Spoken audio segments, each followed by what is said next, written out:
著名的小吃不胜枚举，尤其历经100年历史发展下来，俨然成了饮食文化的大熔炉，演变出许多多元化、具有在地特色的小吃。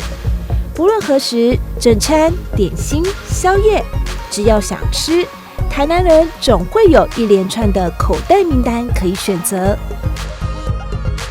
而在众多的小吃点心中，包子也是最经典的美食之一。只是台南包子店百间，如果问在地台南人必吃推荐是哪间呢？位于孔庙前的克林肉包绝对会在推荐名单中，就如同人人心中都有一家我家巷口老店一样。超过70年历史的克林，也是许多在地人深刻的成长记忆。更何况当年克林可是台南第一间生鲜超市。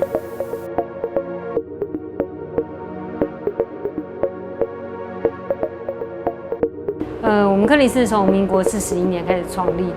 那我们的那个商标是一个小月嘛，然后就是一个小女孩一手拿着吐司，那一手拿着包子。那拿着吐司的那一手呢，是我们的起源。一刚开始，我阿公是无师自通，会做吐司。那吐司是当年有钱人才吃得起的。他们打电话来客人说，明天帮我送2片，送3片。所以以前是我们开始做吐司起家。然后后来我阿公很有生意头脑，就是当时美军驻台，他就跟我讲过，他就拿筷子。那美军那没有嘛，他就拿去筷子去跟美军换苹果出来卖，然后一来一往之间，他就是美军想要台湾的什么东西，他就给美军什么东西，再换他们基地的东西出来卖。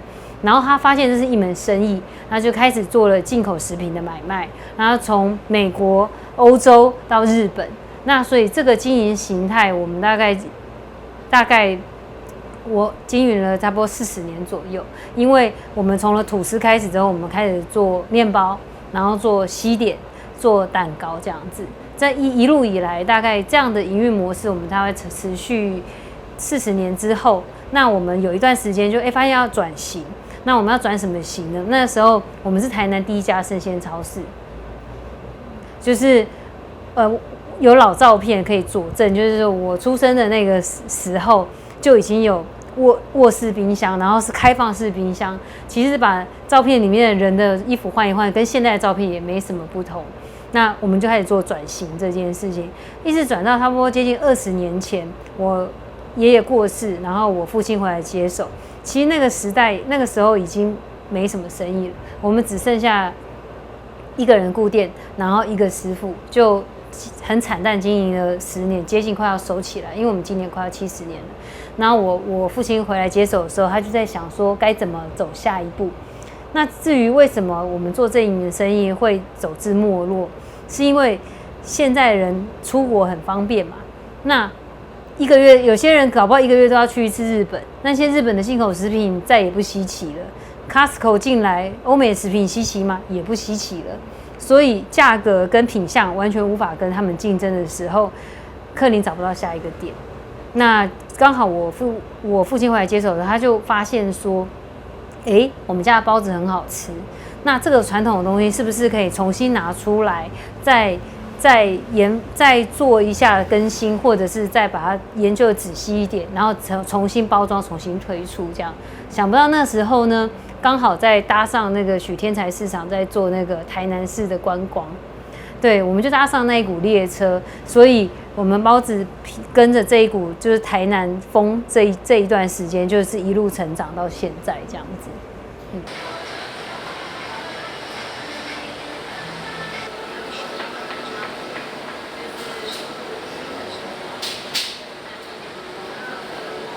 克林最受欢迎的八宝肉包，据说是将当时阿嬷做的八宝肉丸改良成肉包，而能让人一吃就好几十年。好吃的秘诀绝对是在细节上的坚持。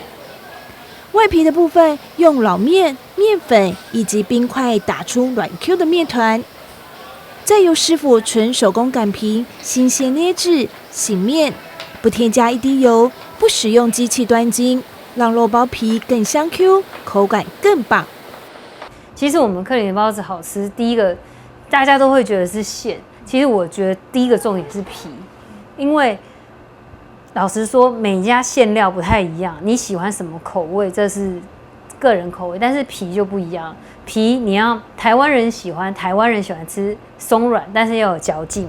那包子的秘诀应该说是重点，就是你冷冻再蒸还要好吃，你不能够说你冻过再蒸就是软起。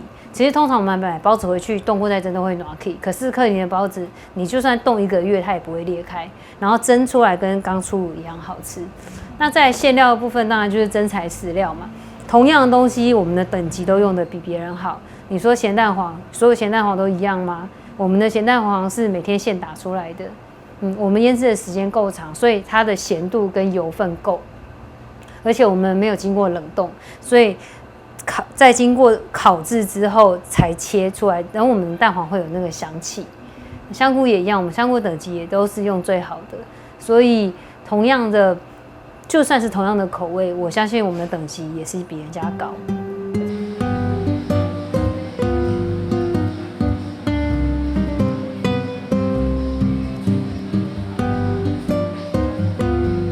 每天使用新鲜的内馅，且少油少糖，保留食物的原味。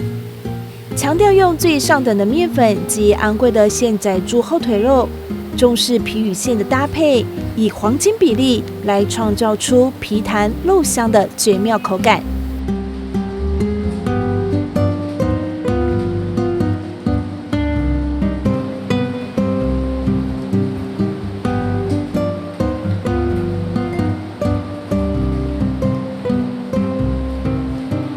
坚持用手工揉面、擀面、和馅、包馅，因为随着温度、湿度的不同，只有人手才能够最精准地掌握不同条件下的外皮口感和内馅比例口味。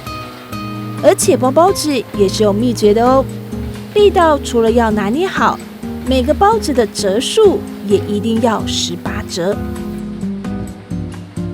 其实包子的技巧最主要，我们手工包跟那个机器包最大的差别就是它有这个大拇指，从大拇指开始起步，然后一个一个捏皱褶。那这个皱褶一边捏，应该说左右手的协调性要有，对。然后我们很重视这个皱褶跟大拇指起来的这个肚脐眼，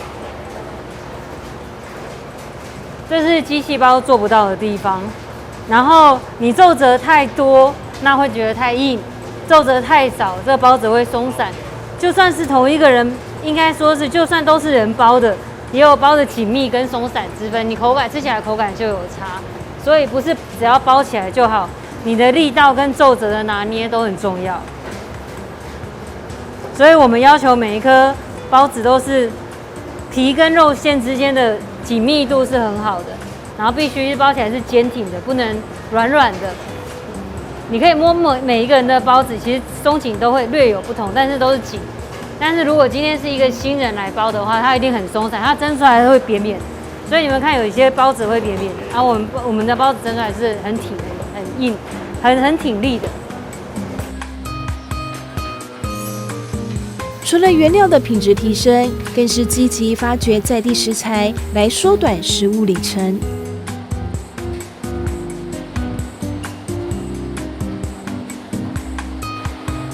包子包好了，还要放在发酵箱充分发酵。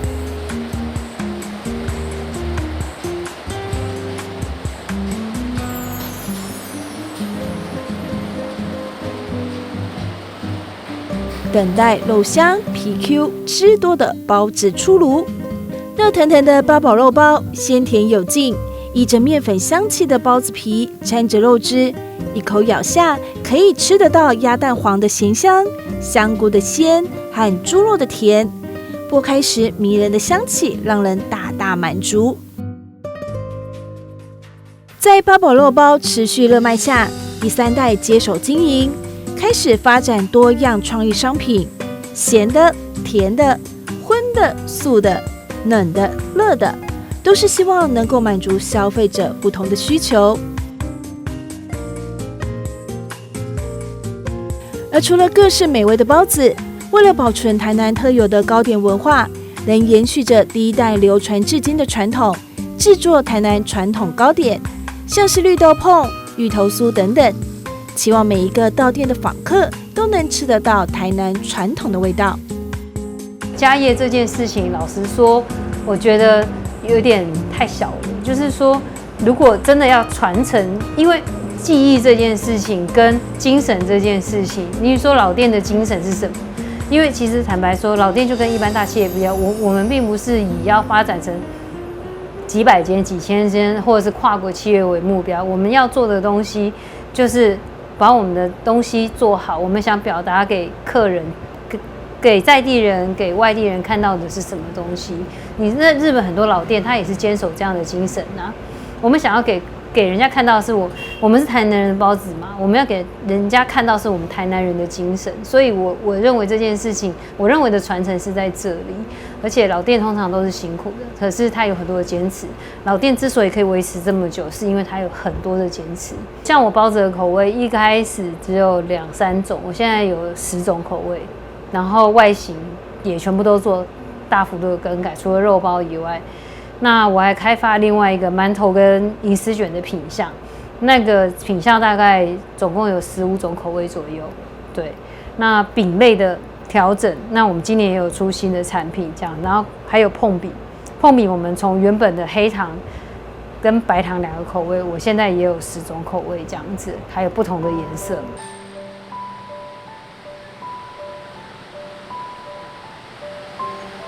为了推广椪饼这个传统的美食文化，刘英成将早期农业时期妇女生产后补充营养用的椪饼改良开发，把原本只有黑糖、白糖口味的椪饼增加到10多种不同的口味。也因为有着缤纷的色彩，所以也被叫做台南马卡龙。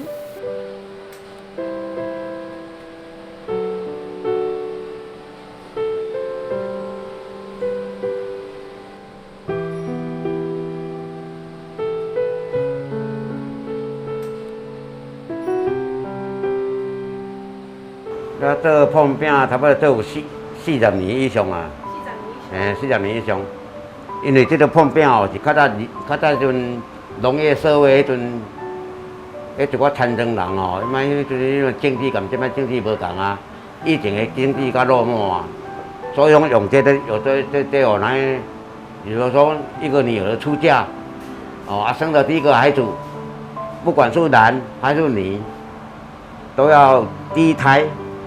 都要这个椪饼去补啊，唔别像即马鸡啊、肉猪然后足多啊，以前无啊，以前经济方面大家都很缺少啊，所以用这椪饼，一定就是用这个椪饼干软啊煮糜都要补，所以安尼在过，所以讲到我即马这个时代，科技比较发达啦，这是咱落寞去，咱叫咩无去啦，这本来是咱南部的名产。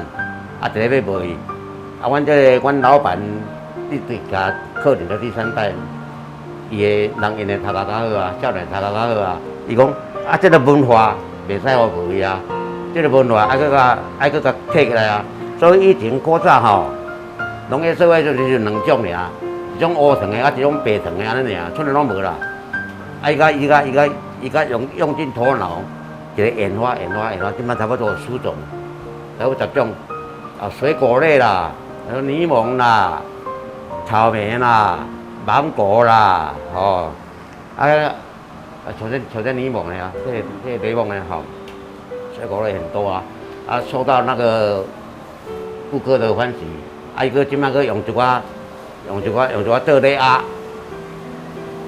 更更加互顾客更加满意，因为并且从实在伴手礼一种啊。过年啦，又什么啊？用这个也很好啊，好看又省钱哦。所以讲阮即摆就是安尼做，我用的业绩渐渐就成长起来。所以阮这个到这班，会使讲是椪饼，会使讲客人第一棒，种类最多，口感最多，受到顾客的欢迎，没有。除了在口味上增加多种选择外，也将过去传统椪饼一碰就碎的困扰调整配方加以改善，饼皮口感也更加的香脆。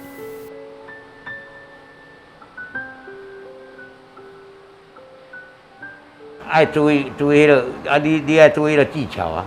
哦，你来爱一步一步，你袂使讲一步跳到第二步，跳到第三步袂使，一步一步的哦，脚踏实地，一步一脚印哦，一个来哦，啊，你著每一项拢爱注意啊，所以阮咧做起来口味，阮毋讲安尼做起来，阮著出手啦。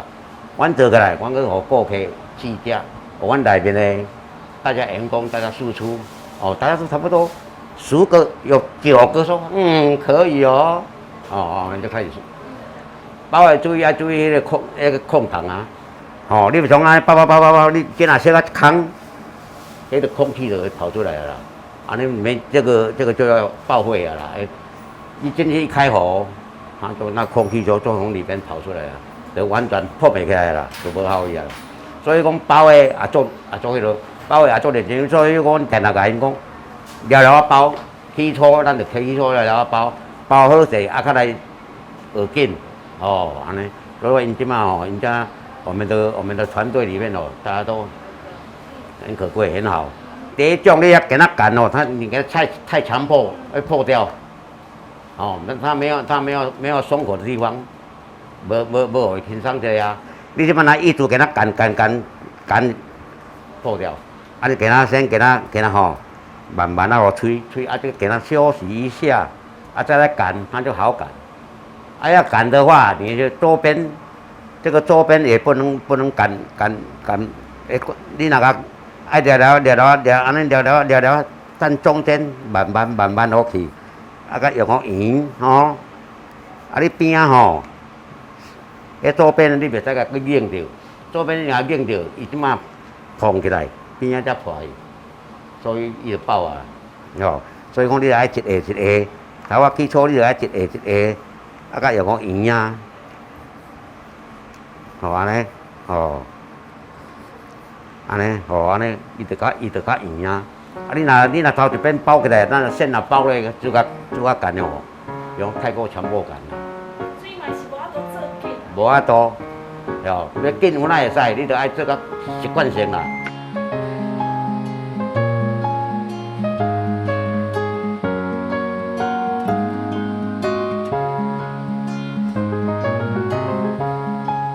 内馅包入黑糖，压平后盖上印记，扁皮的面皮送进烤箱高温烘烤。圆圆蓬蓬的椪饼现身喽！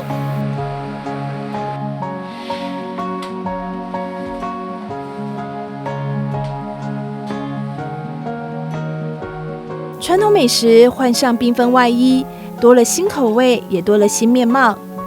也因为不添加任何化学原料，符合现代人所要求的健康概念，也让原本坐月子吃的椪饼成为午茶点心的新选择。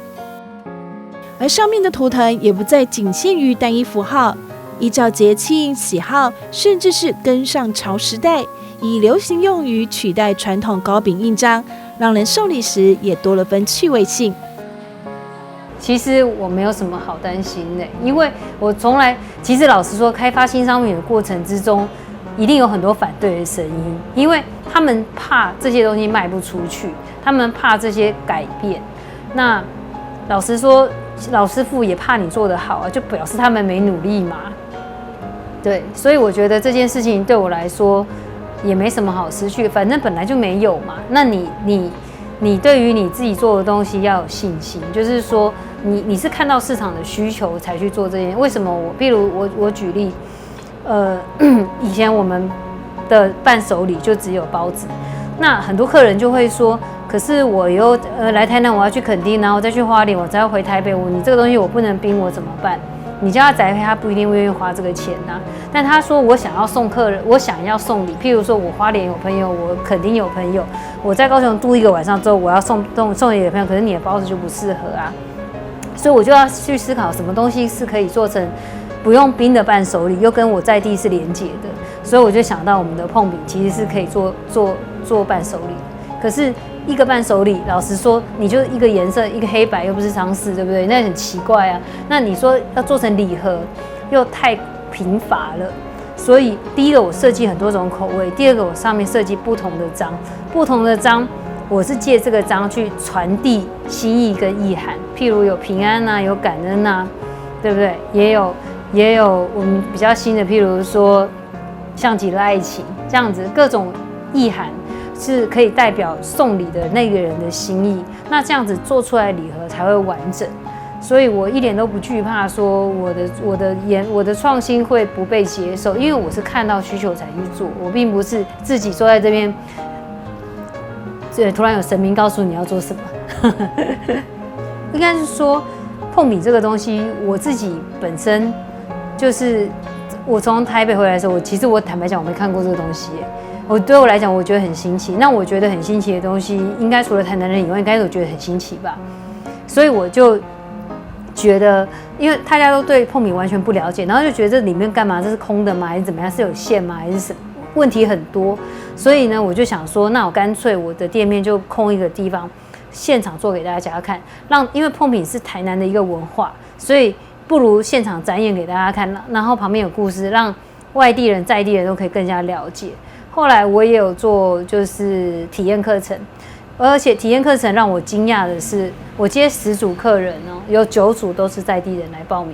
你会以为这个东西是外地人哦，没有，结果都是在地人来报名。那我就问在地人说，为什么你们会想来？我们也很好奇啊，我们也不知道这怎么做的啊，我们也觉得这个是想了解。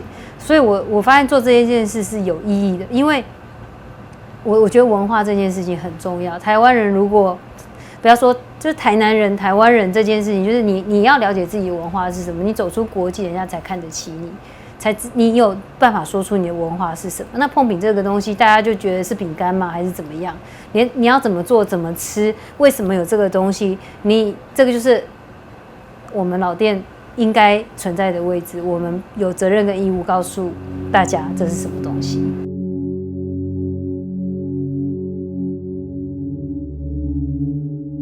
70年的老店该如何把老传统带入新元素？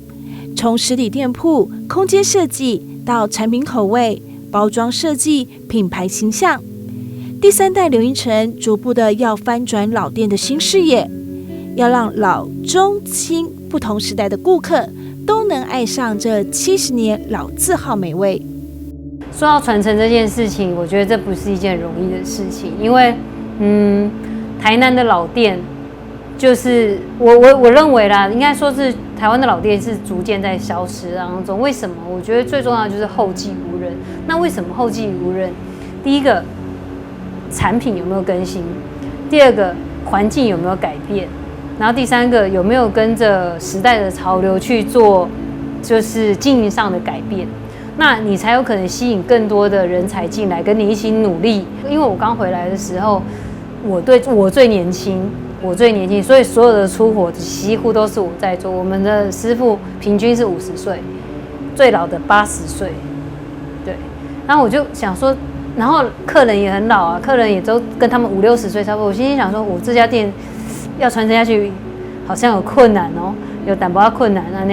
然后我就想说该怎么办，因为如果没有年轻人进来这个产业，这些老人可以做多久？